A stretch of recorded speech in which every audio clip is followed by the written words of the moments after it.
Thank you very much for coming back to the second half of the concert, ladies and gentlemen. I'm going to play the Carnival of Venice with, I think, about 45 variations on around 55, but I actually counted them the other day, there are 58 flutes, I think. I'm going to play the introduction and the theme on my normal flute, which is a Louis Lot made in 1864, a little after Clifford was born. Now, I think you've all heard of Mozart's Magic Flute. Well, I'm going to play the original of that flute, which is that.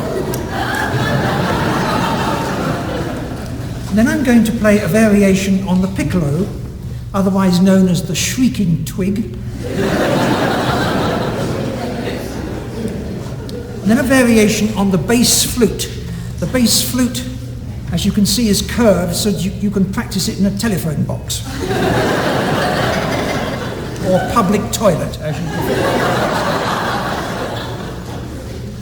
I'm then going to play a variation on the Mexican pottery flute, which is in the form of an animal holding onto its body, and it's some kind of strange Latin joke that you play the instrument from the back end of the animal.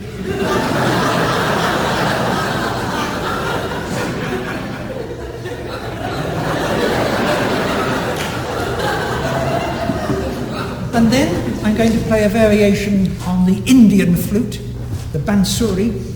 Indian flutes are normally played sitting on the ground, and Indian flute recitals are often sponsored by the American Hemorrhoid Society.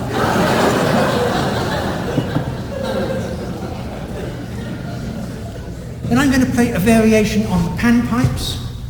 There is one pipe to each note, a very common instrument these days. And then I'm going to play the paper flute, which isn't particularly interesting because it only plays one note. So.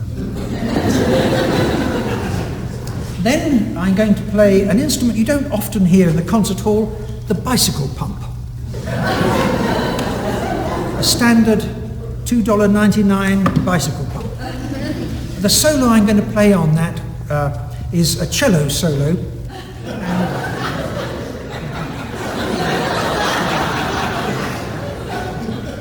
And I was inspired to play this piece by somebody I knew when I was in the Marines. I played the cello.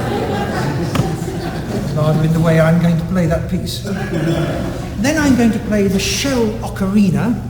This instrument is 740 years old. It was found in a tomb in northern Ecuador, in a shaft grave in the mountain, 60 feet down. And why it was put there, we don't know. It's in the shape of a shell, and on the top is a monkey, beautifully modelled, and it was obviously something to do with music or the flute or ocarinas, but the monkey has one hand on its ear and the other hand on its bottom. It's quite obvious that music caused both earache and diarrhea at the same time.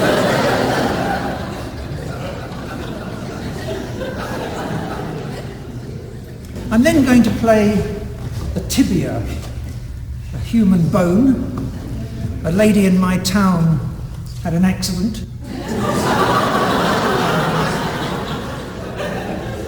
She lost a leg, I got a flute.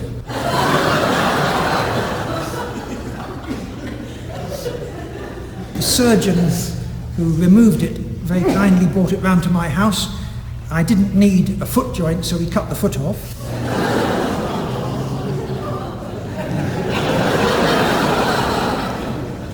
And I was endeavouring to copy an instrument that was found in Germany in the 1950s, which was 10,000 years old. It was a human tibia made into a flute. So we will play a solo on the tibia. Then the next instrument I'm going to play changes colour when you play it. It actually changes colour when you wave it around. Now, I understand there are about 2 flute players here. Thank you for coming, both of you. The flute, as you know, is an instrument, not very interesting instrument, rather boring. Flute recitals are even more boring because there isn't much repertoire. So flute players because I have nothing else to do, wave the flute about frantically when they play, so as to try to prevent the audience falling asleep. Now this instrument changes colour when you move around. Now this is a rather extraordinary instrument. I'm a great admirer of James Galway. In fact, I've got several of his paintings.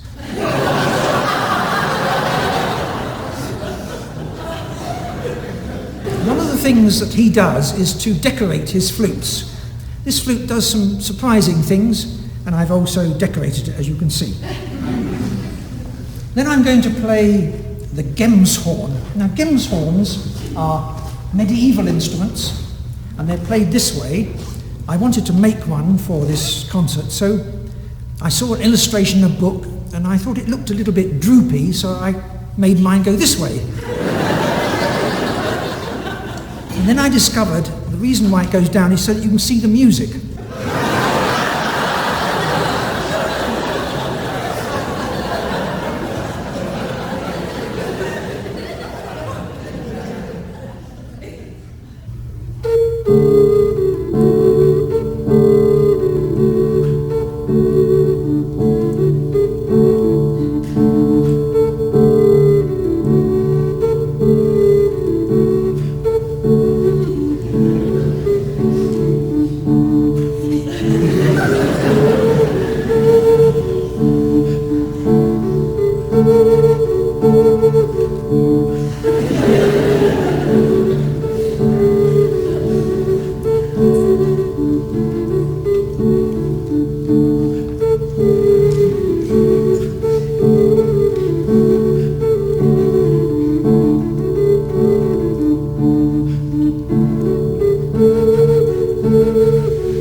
Next instrument I'm going to play, I've already told you about this very old ocarina that I have. I'm going to play the modern ocarina. We'll play a little tune for you, give you an idea of the sound.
I'm going to play an instrument not often heard, the parrot flute. Then I'll play a variation on the penny whistle.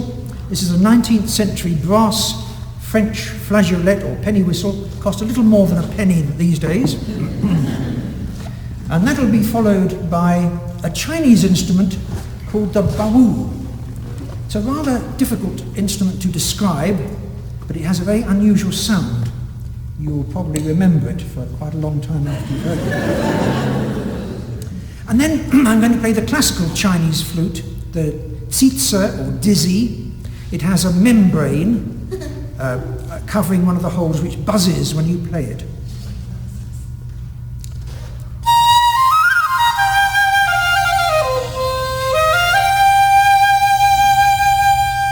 But the most important thing that this instrument has is this. When you've had enough with the flute recital, you can... Many times at a flute recital I've wished that the modern flute had one of those.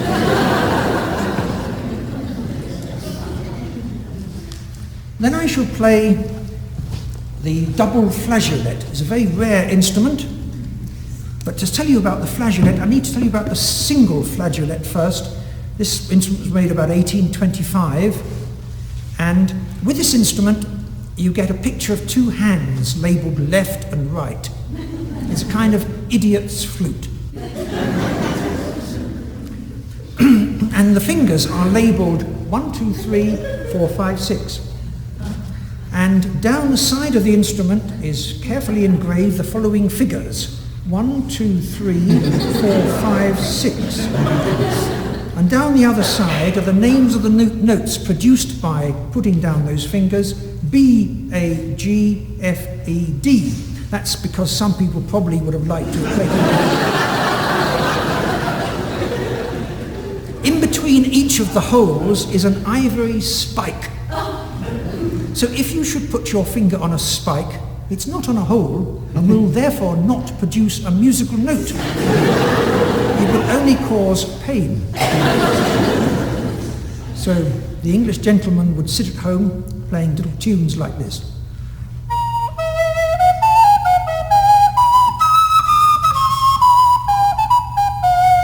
Ouch!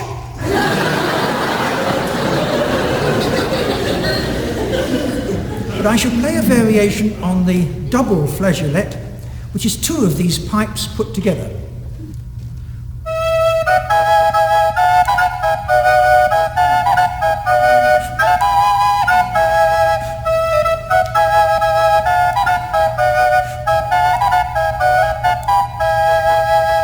Somebody had the idea, wouldn't it be interesting to put three of them together? And this is the world's rarest flute, because there are only 12 of these known to exist. The other 11 are in museums. This is number 12.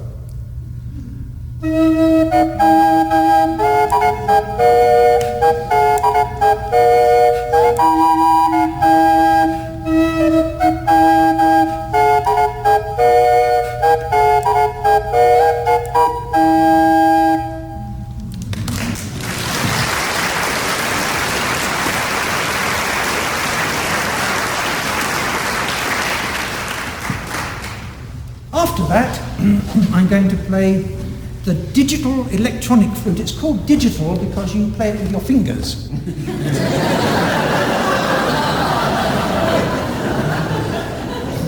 And it has some amplification, of course, and a loudspeaker, hence its rather curious shape.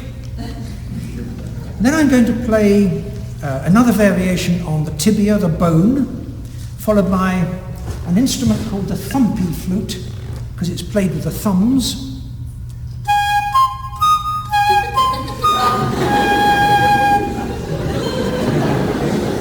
Fascinating, isn't it? Then I'm going to play the flute d'amour. It's called the flute d'amour in France, the flauto d'amore in Italy. The British, having no interest at all in love, call it the flute in B flat.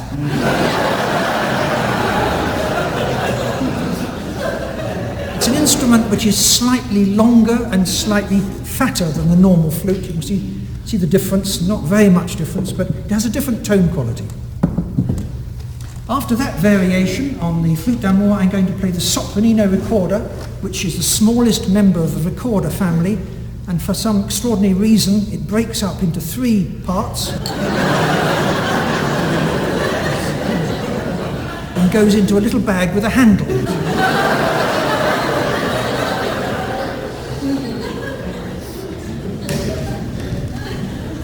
I said it was the smallest member of the recorder family, but there is a smaller member, which isn't really a recorder, but it's a little whistle. It's called a Flirtline Gartline. There goes the first finger, and there's the sixth finger. And between those two, I'm going to get another 4 fingers. I've tried sandpapering my fingers, but they seem to bleed. Anyway, I'll do my best. Then we'll follow a variation on the Baroque flute. Now, the Baroque flute, to play this instrument, you need to be a little peculiar. You need to wear long, flowery dresses, for example. That's the men. And you need to grow a moustache, or the beginning of a beard anyway. That's the ladies. I have some advice for you. Never kiss a Baroque flutist. Very hairy people. And you need to be a vegetarian. And the reason for this strange behaviour is the instrument is rather strange. There are some trills that you can't play. So Baroque flutists have a special choreography to demonstrate to the audience that there are some notes which are rather difficult. And they also have a special way of moving about. I'll try and demonstrate with just a cadence. It needs a lot of careful preparation.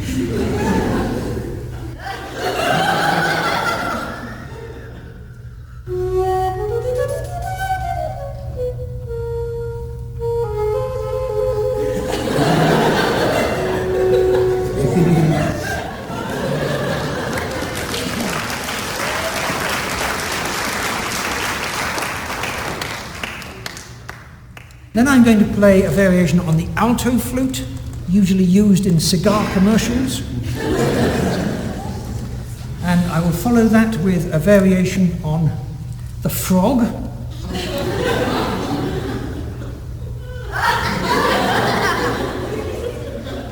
I shall be playing a short little rack of whistles, 7 whistles on there, and a variation on this instrument, which is 22 little whistles on the rack of whistles. I think that's almost all. Yes, there's a variation on the green ecological flute, which does all sorts of things, several variations on that.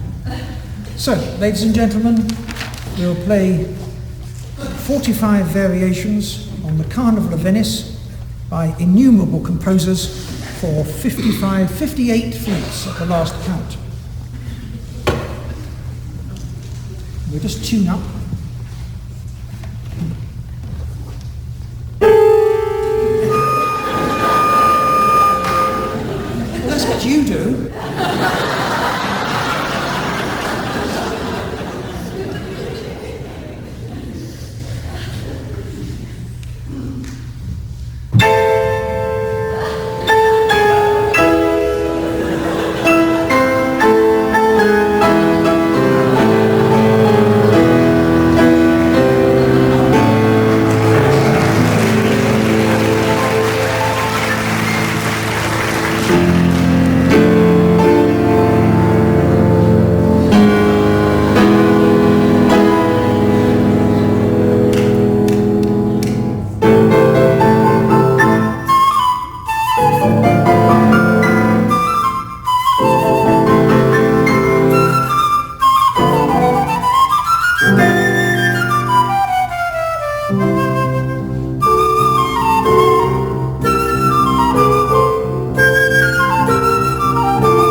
Thank